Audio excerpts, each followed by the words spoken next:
ഇപ്പോൾ ഞങ്ങൾ തൃശൂർ മെഡിക്കൽ കോളേജിലെ വിദ്യാർത്ഥികളോടൊപ്പമാണ്. ഈ വർഷം ഫസ്റ്റ് ഇയർ MBBS അഡ്മിഷൻ എടുത്ത ഞങ്ങളുടെ പ്രിയപ്പെട്ട വിദ്യാർത്ഥികളെ കണ്ട സന്തോഷത്തിലാണ് ഞങ്ങൾ, അല്ലേ സാർ? നമ്മുടെ ക്യാമ്പസിന്റെ വരാന്തയിലൂടെ നടന്ന കുഞ്ഞുങ്ങളെ ഇവിടെ കാണുമ്പോൾ സാറിന് എന്ത് തോന്നുന്നു? അത്യധികം സന്തോഷം തോന്നുവാണ്. ഓക്കെ, നമുക്ക് ഓരോരുത്തർ പരിചയപ്പെട്ടാലോ? ഓക്കെ, മോളുടെ പേര്? എവിടുന്നാ വരുന്നത്? തൃശ്ശൂർ തന്നെയാണ്. തൃശ്ശൂർ മെഡിക്കൽ കോളേജിൽ പഠിക്കുന്നു. പോയി വരുവാണോ? ഹോസ്റ്റൽ നിൽക്കുന്നില്ല. അങ്ങനെ ഒരു ഭാഗ്യം കൂടെ കിട്ടിയിരിക്കുകയാണല്ലേ? വീട്ടിൽ പോയി വരാം. വീട്ടിൽ പോയി ഡെയിലി പോയി വരിക. ഓക്കെ, മോളുടെ പേരോ? ജ്യോതിക, കണ്ണൂര്. അപ്പൊ ഹോസ്റ്റലാ? കോഴിക്കോട്. രണ്ടും ഒരേ പേരാണല്ലോ, ഒരേ ക്ലാസ്സില്. ജ്യോതിക തൃശ്ശൂർ തന്നെ. സ്കോളാണോ? അല്ല, ഹോസ്റ്റലാ? ഓക്കെ. അരുണിമ, ഞാൻ പാലക്കാട്. അശ്വിനി, തൃശ്ശൂർ തന്നെ. ഹോസ്റ്റലാണോ? ഓക്കെ. ഐറ, തൃശ്ശൂർ. അപ്പോൾ ജോസഫ് സാറേ, നമ്മുടെ ഈ കുട്ടികളോട് ധാരാളം കാര്യങ്ങൾ നമുക്ക് ചോദിക്കാനുണ്ട്. തീർച്ചയായും. ഇപ്പോൾ നമുക്ക് പഠിച്ചുകൊണ്ടിരിക്കുന്ന കുഞ്ഞുങ്ങൾക്കും അല്ലെ വരുന്ന ബാച്ചുകളിലെ വിദ്യാർത്ഥികൾക്കും ഒക്കെ ഇവരിൽ നിന്ന് ധാരാളം ഇവരുടെ എക്സ്പീരിയൻസ് അവർക്ക് മനസ്സിലാക്കേണ്ടതുണ്ട്. അത് ഒരു മോട്ടിവേഷൻ ആയി മാറും.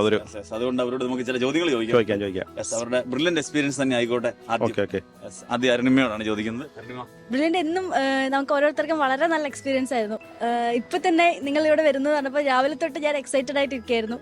അത്രയധികം സന്തോഷമായിരുന്നു. ജസ്റ്റിൻ സാറെ കണ്ടപ്പോൾ ഒന്നുകൂടി നമ്മളെന്നും കണ്ടുകൊണ്ടിരിക്കുന്ന. പിന്നെ എല്ലാവരോടും പറയാനുള്ളത്, ബ്രില്ലിന് ഓരോ എക്സാം എഴുതുമ്പോഴും നമുക്ക് വലിയ വലിയ കോളേജിൽ എത്തണമെന്ന് നമ്മൾ ആഗ്രഹിച്ചിരുന്നു. ഇവിടെ തൃശ്ശൂർ എത്താൻ സാധിച്ചത് വളരെയധികം സന്തോഷം തന്നു. ഇപ്പൊ ഈ മുഹൂർത്തമൊക്കെ അന്ന് നമ്മൾ പഠിച്ചുകൊണ്ടിരിക്കുമ്പോൾ ഏറെ ആഗ്രഹിച്ചതാണ്. തീർച്ചയായിട്ടും ഓരോ വീഡിയോസ് കാണുമ്പോഴും നമ്മളും ഇതുപോലെ സംസാരിക്കണമെന്ന് ഏറെ ആഗ്രഹിച്ചിരുന്നു. ഇപ്പോഴത്തെ കുട്ടികളോട് പറയാനുള്ള എന്താ? ഇപ്പോഴത്തെ കുട്ടികളോട്, അതായത് നമുക്കിവിടെ എത്താൻ സാധിച്ചിട്ടുണ്ടെങ്കിൽ നിങ്ങൾ ഓരോരുത്തർക്കും എത്താൻ സാധിക്കും. അത് ഉറപ്പ് തന്നെയാണ്. ബ്രില്യന്റ് പറയുന്ന അതുപോലെ ഫോളോ ചെയ്ത് പോയാൽ മതി. തീർച്ചയായിട്ടും ഇവിടെയൊക്കെ എത്താൻ സാധിക്കും. All the best. കഴിഞ്ഞ വർഷം നിങ്ങൾ ഈ സമയത്തെക്കുറിച്ച് ഒന്ന് ആലോചിച്ച് നോക്കി. കഴിഞ്ഞ വർഷം ഈ സമയം ഡിസംബർ ജനുവരി മാസം നമ്മുടെ ക്ലാസ്സൊക്കെ തീരാൻ പോകുന്നു, മോഡൽ എക്സാം ഒക്കെ സ്റ്റാർട്ട് ചെയ്യുന്നു. അപ്പം നിങ്ങൾ വീക്കിലി എക്സാം ഒക്കെ എഴുതുന്നു, നിങ്ങൾ ഉദ്ദേശിക്കുന്ന മാർക്ക് ചിലപ്പോൾ കിട്ടാണ്ടിരിക്കാം, പഠിച്ച് തീരുന്നില്ല എന്നുള്ള ഫീലിങ്സ് ഉണ്ടാവാം. അപ്പോൾ ആ സമയത്ത് നിങ്ങളുടെ ആ ഒരു ടോട്ടൽ ഫീലിങ്സ്, ആ സമയത്ത് നിങ്ങൾ എങ്ങനെയാണ് അതൊക്കെ ഒന്ന് ഫേസ് ചെയ്തത്, അല്ല സിറ്റുവേഷനൊക്കെ നിങ്ങൾ എങ്ങനെ ഓവർകം ചെയ്തത്? ജ്യോതി, അതിനെക്കുറിച്ചൊന്ന് പറഞ്ഞേ. ഞാൻ വൈറ്റ് ഹൗസിലായിരുന്നു പഠിച്ചത്. നല്ലൊരു ഹോസ്റ്റൽ തന്നെയായിരുന്നു. അപ്പോൾ അവിടെ പഠിക്കാൻ അവസാന സമയമൊക്കെ നമുക്ക് ഭയങ്കര ടെൻഷനായിരുന്നു. എനിക്ക് അത്യാവശ്യം ടെൻഷൻ ഉണ്ടായിരുന്നു. പക്ഷെ എന്നാലും ശരിക്കും പറഞ്ഞാൽ നമുക്ക് അസേഷൻ റീസണൊക്കെ എനിക്ക് ഭയങ്കര ബുദ്ധിമുട്ടായിരുന്നു. അപ്പോൾ ആ ഒരു കൃത്യസമയത്ത് തന്നെയായിരുന്നു ബ്രില്യൻറ്റ് നമുക്ക് ഒരു ബുക്ക്, അസേഷൻ റീസണിൻ്റെ മാത്രം ഒരു ബുക്ക് തന്നത്. അത് ഭയങ്കര എനിക്ക് ഹെൽപ്ഫുള്ളായിരുന്നു. ഞാൻ അത് എന്നും ചെയ്യുമായിരുന്നു. ബയോളജിയൊക്കെ ഭയങ്കര നല്ലതായിരുന്നു. കെമിസ്ട്രി ഒക്കെ ആണെങ്കിലും നമുക്ക് നല്ല ഹെൽപ്ഫുള്ളായിരുന്നു. എല്ലാം കൃത്യസമയത്തിനായിരുന്നു. ക്വസ്റ്റ്യൻ പേപ്പർ ആണെങ്കിലും നമുക്ക് അവസാനത്തെ എക്സാം അധികം നമ്മളെ എളുപ്പമല്ല എന്നാൽ ഭയങ്കര ടഫും അല്ലാത്ത രീതിക്ക് ശരിക്കും ഒരു മോഡറേറ്റ് ലെവലാണ് അവർ കൊണ്ടുപോയതെല്ലാം. ഇടയ്ക്ക് നല്ല സിമ്പിളൊക്കെ ആക്കും. അത് ഭയങ്കര ഇതൊക്കെ ആയിരുന്നു. എന്നാലും ഡിഫിക്കൽട്ടി വരുന്ന നേരത്ത് നമ്മളതെങ്ങനെ ചെയ്യണം ഒക്കെ ആ ഒരു സമയത്ത് കറക്റ്റായിരുന്നു. ആ ക്വസ്റ്റ്യൻ്റെ പാറ്റേൺ ഒക്കെ തന്നിരുന്നത്. അതൊക്കെ ബ്രില്യൻറ്റ് ശരിക്കും നല്ലതായിരുന്നു എന്ന് പറയാൻ പറ്റും. നിങ്ങൾ എല്ലാ തിങ്കളാഴ്ച എക്സാമിന് ശേഷം നമുക്ക് വൈകിട്ട് ഫോൺ ഡേ ഇല്ലായിരുന്നോ? യെസ്. അപ്പോൾ ചിലപ്പോൾ ഉദ്ദേശിക്കുന്ന മാർക്ക് കിട്ടി, അല്ല കിട്ടിയില്ല, അത് പേരൻസ് ഒന്ന് അറിയിക്കണം, വേണ്ടേ? യെസ്. ആ ഫീലിങ്സ് ഒക്കെ എങ്ങനെയായിരുന്നു? നമുക്ക് അക്കാര്യം ദിയോടും ചോദിക്കാം. പിന്നെ വീട്ടിലോട്ട് വിളിക്കുമ്പം അവരിങ്ങനെ മാർക്ക് കണ്ടു ഓരോന്നൊക്കെ പറയുമ്പം ചിലപ്പം വിഷമമായിരിക്കും, ചിലപ്പോൾ നല്ല സന്തോഷം ഉണ്ടാവും.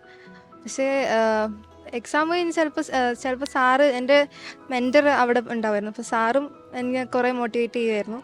പിന്നെ എക്സാമിന് ചിലപ്പോൾ എനിക്ക് മാർക്ക് കുറഞ്ഞ സമയത്ത് സാർ എന്നെ 2-3 പ്രാവശ്യം വിളിച്ചിട്ടുണ്ട്. എന്നോട് ഇങ്ങോട്ടേക്ക് ചോദിച്ചിട്ടുണ്ട്, എന്താ മോളെ പറ്റിയ, എന്താ പ്രശ്നം. അപ്പോൾ അതൊക്കെ ഇത് ഓവർകം ചെയ്യാൻ എന്നെ ഒത്തിരി സഹായിച്ചു. പിന്നെ വീട്ടിലോട്ട് വിളിച്ച് അച്ഛനും അമ്മയും അതെ വളരെ സപ്പോർട്ടീവായിരുന്നു. അവർ പറയുമ്പോഴൊക്കെ ഭയങ്കര ആശ്വാസമായിരുന്നു. ഇപ്പോൾ എന്തായാലും തൃശ്ശൂർ മെഡിക്കൽ കോളേജിൽ സ്റ്റുഡൻ്റ് ആയിരിക്കുന്നു, MBBS പഠിച്ചുകൊണ്ടിരിക്കുകയാണ്. ചിലപ്പോൾ എക്സാമൊക്കെ ആയിട്ട് ബന്ധപ്പെട്ട്, മോഡൽ എക്സാമൊക്കെ ആയിട്ട് ബന്ധപ്പെട്ട് ഒത്തിരി ടെൻഷനൊക്കെ തോന്നിയിട്ടുണ്ടാവും. അപ്പോൾ ആ സമയത്തെ ഫീലിങ്സുകൾ, അതിപ്പോൾ നിങ്ങൾ ഒരു സ്റ്റുഡൻ്റായിട്ട് MBBS സ്റ്റുഡൻ്റായിട്ട് ഇപ്പോൾ മെഡിക്കൽ കോളേജ് വന്ന് നിൽക്കുമ്പോൾ ആ പഴയ കാര്യങ്ങളൊക്കെ ഓർക്കുമ്പോൾ ഉള്ള നിങ്ങളുടെ ഫീലിങ്സ്? റിപ്പീറ്റ് ആയിരുന്നു ചെയ്തത്. അപ്പോൾ ഫസ്റ്റ് റിപ്പീറ്റ് കഴിഞ്ഞപ്പോൾ ഭയങ്കര വിഷമമായിരുന്നു. കിട്ടി വിചാരിച്ച മാർക്കൊന്നും കിട്ടിയില്ല. അതൊക്കെ വന്ന് എന്നിട്ടതിന് ശേഷമാണ് വൈറ്റ് ഹൗസിലേക്ക് വരുന്നത്.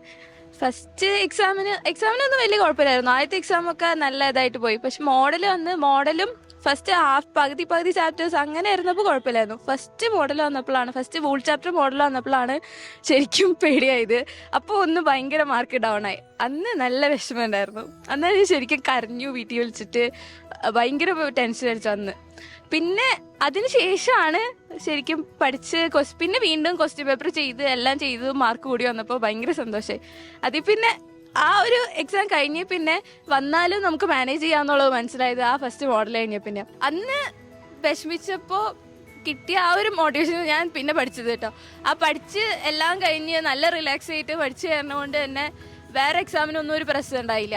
അത് ചിലപ്പോൾ എനിക്ക് തോന്നി ഞാൻ അന്ന് അത്രയും ടെൻഷൻ അടിച്ച കാരണം കൊണ്ടായിരിക്കാം ഫസ്റ്റ് മോഡലിൽ എനിക്ക് മാർക്ക് കുറഞ്ഞെന്ന് ഇപ്പോൾ തോന്നുന്നുണ്ട്. എന്താ പറയുക, ആരും ഒന്നും പേടിക്കാതെ തന്നെ പഠിച്ചു കഴിഞ്ഞാൽ നമുക്ക് എല്ലാം മാർക്ക് നന്നായിട്ട് സ്കോർ ചെയ്യാൻ പറ്റുന്നേ ഉള്ളൂ ഈ എക്സാമിനേക്കാൾ. നമുക്ക് ചിലപ്പോൾ എക്സാമിന് കൂടുതൽ മാർക്ക് കൂടും, ചിലപ്പോൾ കുറയും. അതൊക്കെ സ്വാഭാവികമാണ്. നമ്മൾ പഠിക്കുന്നതിനനുസരിച്ചല്ല, അത് നമ്മുടെ ഓരോരുത്തരെയും ആ സമയത്ത് ചിലപ്പോൾ പല സാഹചര്യങ്ങളും എഴുതാൻ പറ്റാതെ നമുക്ക് വരും. നമ്മൾ പക്ഷേ എങ്ങനെ ഇരുന്ന് പഠിച്ചാലും നമുക്കുള്ള ഗുണം എന്തായാലും അവസാന എക്സാമിന് കിട്ടും. അത് വിശ്വസിച്ച് പഠിച്ചു കഴിഞ്ഞാൽ നമുക്കൊന്നും പേടിക്കേണ്ട ഒരു ആവശ്യമില്ല. കുഞ്ഞുനാളിൽ സ്വപ്നം കണ്ടതാണ് വൈറ്റ് കോട്ടും കഴുത്തിലൊരു സ്റ്റെതസ്കോപ്പ് ഒക്കെ ഇട്ട് ക്യാമ്പസിലൂടെ, മെഡിക്കൽ കോളേജിന്റെ ക്യാമ്പസിലൂടെ ഒരു ഡോക്ടറായിട്ട് നടക്കുക എന്നുള്ളതല്ലേ. അപ്പോൾ ആ സ്വപ്ന സാക്ഷാത്കാരത്തിൽ തൃശ്ശൂർ മെഡിക്കൽ കോളേജിൽ എത്തിച്ചേർന്നപ്പോൾ ജ്യോതികയ്ക്ക് എന്താണ് തോന്നിയത്? ആ എക്സ്പീരിയൻസ് ഒന്ന് ഷെയർ ചെയ്യാമോ? വളരെയധികം സന്തോഷം തോന്നി. ഒരു ഗവൺമെൻറ് മെഡിക്കൽ കോളേജിൽ എത്തിപ്പെട്ടപ്പം, പ്രത്യേകിച്ച് തൃശ്ശൂർ എത്തിപ്പെട്ടപ്പം ഭയങ്കര സന്തോഷം തോന്നി. ഞാൻ റിപ്പീറ്ററായിരുന്നു. അപ്പം ആദ്യത്തെ പ്രാവശ്യം കിട്ടാത്തപ്പോൾ എനിക്ക് ഭയങ്കര വിഷമമായിരുന്നു. പിന്നെ റിപ്പീറ്റ് ചെയ്യുന്ന സമയത്ത് ആദ്യത്തെ പ്രാവശ്യം പഠിച്ചതുകൊണ്ട് പിന്നെ സെക്കൻഡ് പ്രാവശ്യം നല്ല എളുപ്പമായിരുന്നു. പറയാനുള്ളത്, നമ്മൾ ഇപ്പം നല്ലോണം കഷ്ടപ്പെട്ടാൽ നമുക്ക് എന്ത് ചെയ്യാൻ പറ്റും, ഉറപ്പായിട്ടും നമ്മൾ വിചാരിച്ച ഒരു ലക്ഷ്യത്തിൽ നമുക്ക് എത്താൻ പറ്റും. പിന്നെ കോളേജിൽ എത്തിപ്പെട്ടാൽ നല്ലതാണ്. നമുക്ക് നമ്മളെല്ലാവരും ഹെൽപ്പ് ചെയ്യും. നമ്മുടെ സീനിയേഴ്സൊക്കെ നമ്മളെ അക്കാദമിക്സിലായാലും എല്ലാത്തിനും ഹെൽപ്പ് ചെയ്യും. പിന്നെ പ്രോഗ്രാംസും എല്ലാം ഉണ്ട്. അതെ അതെ അതെ. ഇപ്പം നമ്മൾ ഹാർഡ് വർക്ക് ചെയ്താൽ നമുക്ക് അടുത്ത വർഷം സന്തോഷിക്കാം. ഇപ്പോൾ ബ്രില്യൻ്റെ ക്യാമ്പസിലായിരിക്കുന്ന നമ്മുടെ കുഞ്ഞനിയന്മാർക്കും കുഞ്ഞനിയത്തിമാർക്കും നിങ്ങൾക്ക് ധാരാളം കാര്യങ്ങൾ പറഞ്ഞു കൊടുക്കാനുണ്ടാവും. അവരുടെ ഇതുപോലെ തന്നെ നിങ്ങൾ സ്വപ്നം കാണുന്ന പോലെ കുഞ്ഞുനാളിൽ കിടന്ന സ്വപ്നമാണ്. ആ സ്വപ്നത്തിലേക്ക് അവർ സഞ്ചരിച്ചുകൊണ്ടിരിക്കുകയാണ്. വരുന്ന മാസങ്ങളിൽ മോഡൽ എക്സാമിലേക്ക് കിടക്കുകയാണ്. ക്ലാസ്സുകളൊക്കെ തീർന്നുകൊണ്ടിരിക്കുന്ന ഈ അവസരത്തിൽ നിങ്ങളുടെ എക്സ്പീരിയൻസ് അവർക്ക് വളരെ ഉപകാരപ്പെടുന്ന ഒരു നിധി പോലെയായിരിക്കും അവരെ സംബന്ധിച്ച്. അവരോട് അനഘയ്ക്ക് എന്താണ് പറയാനുള്ളത്? ബ്രില്യൻറ്റിലെ ടീച്ചേഴ്സിനെ പൂർണ്ണമായിട്ട് വിശ്വസിക്കുക. അവർ പറയുന്നത് എല്ലാം ഫോളോ ചെയ്യുക. അതേപോലെ തന്നെ നിങ്ങൾ സ്വയം കോൺഫിഡൻ്റ് ആവണം. കിട്ടില്ലേന്ന് ഡൗട്ട് അടിച്ച് പഠിച്ചു കഴിഞ്ഞാൽ ടെൻഷൻ അടിച്ചു കഴിഞ്ഞാൽ അത് വേസ്റ്റ് ആവുകയുള്ളൂ. സോ ആദ്യം സെൽഫ് കോൺഫിഡൻ്റ് ആവുക. പിന്നെ ടീച്ചേഴ്സ് എന്ത് പറഞ്ഞാലും അത് ഫോളോ ചെയ്യുക. ഇപ്പോൾ ഒരു എക്സാം മിസ് ചെയ്യരുതെന്ന് അവർ പറയുകയാണെങ്കിൽ അതിന് അത്രയും ഇമ്പോർട്ടൻ്റ് ആയതുകൊണ്ടാണ്. ഞാനൊന്നും ഒരു എക്സാം പോലും ഇതുവരെ മിസ് ചെയ്തിട്ടില്ല. അതുകൊണ്ട് എല്ലാ എക്സാമും എഴുതുക. അതേപോലെ അവർ തരുന്ന റിസോഴ്സസ് ഒക്കെ മാക്സിമം യൂട്ടിലൈസ് ചെയ്യാൻ നോക്കുക.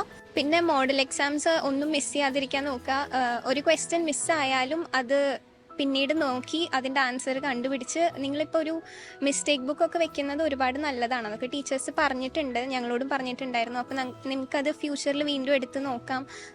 ആ മിസ്റ്റേക്സ് വീണ്ടും വരുത്താതിരിക്കാൻ നോക്കുക. അതേപോലെ ഡിസ്ട്രാക്ഷൻസ് ഒക്കെ ഒഴിവാക്കുക. മിനിമം ഒരു 14 മണിക്കൂറെങ്കിലും പഠിക്കുക. ടെൻഷൻ ഇല്ലാതെ സെൽഫ് കോൺഫിഡൻ്റ് ആയി പഠിക്കുക. NCERT ഫോക്കസ് ചെയ്യുക. അത്രയും ചെയ്താൽ മതി.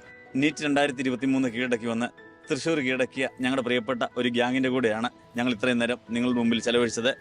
ആ ഗ്യാങ്ങിന് നിങ്ങളോട് പറയാനുള്ളതും നമ്മുടെ കൊച്ചുമക്കൾക്ക് പറഞ്ഞു നൽകാനുമുള്ള നിർദ്ദേശങ്ങളെല്ലാം അവർ പറഞ്ഞു കഴിഞ്ഞു. അപ്പോൾ ഇനിയുള്ള അവസരം നമ്മുടെ കുട്ടികൾക്കാണ്. മോഡൽ എക്സാം കൃത്യമായിട്ട് എഴുതുക, കൃത്യമായിട്ട് പഠിക്കുക. അടുത്ത ഊഴം നിങ്ങളുടേതാണ്. All the best. എൻട്രൻസ് സംബന്ധമായ വാർത്തകളും അപ്ഡേഷനുകളും ഏറ്റവും വേഗം ആധികാരികമായി അറിയാൻ brilliant study centre Pala YouTube channel subscribe ചെയ്യുക. ബെൽ ഐക്കൺ അമർത്തുക. ഈ വീഡിയോ മറ്റ് സുഹൃത്തുക്കളിലേക്കും ഷെയർ ചെയ്ത് നൽകുക.